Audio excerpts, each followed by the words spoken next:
Ja, in een veelkleurige kerkmuzici zeggen trouwens veelklankige kerk, kun je tegenwoordig best goed uit de voeten met het liedboek 2013.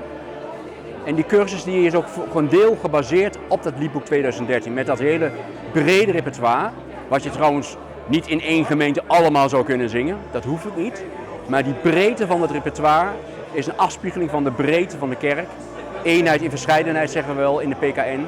Dus dat is een reden om je die breedte eigen te maken en om daarmee te dealen en om daar muzikaal mee uit de voeten te kunnen. Dat is de reden om deze pakcursus te volgen. Dus geef je snel op.